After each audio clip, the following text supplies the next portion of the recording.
Today's question is from Melissa, and she loves making signs, but she has a lot of trouble lining up the vinyl on her surface.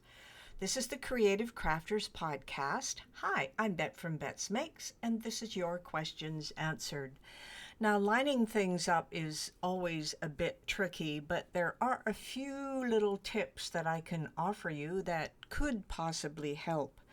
When I cut a layer on the vinyl, I always have a couple of dots at the top and maybe one or two at the bottom that I add to the design. They're not part of the design, but they're added up in the corners. When I do my weeding, I leave those dots in place.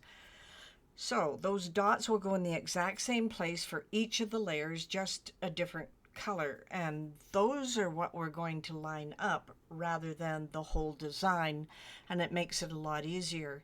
The second thing that I do is I take a piece of parchment paper and slide it between the layers as I'm going to layer them, because parchment paper vinyl does not stick to it, so I can put the transfer paper on the design with the dots, pull it up, and then just put it on a piece of transfer paper.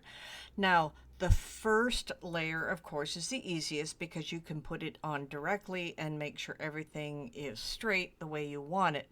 Now, for the second layer, all you need to do, once you have the transfer paper on and you've put it on a piece of parchment paper, slide the parchment paper down so only the two dots at the top are visible, or a little bit of the top of the design. Now what you're going to do is line those dots up perfectly, and that's going to make a big difference, because once those are lined up, you know you are in the right place for height and width.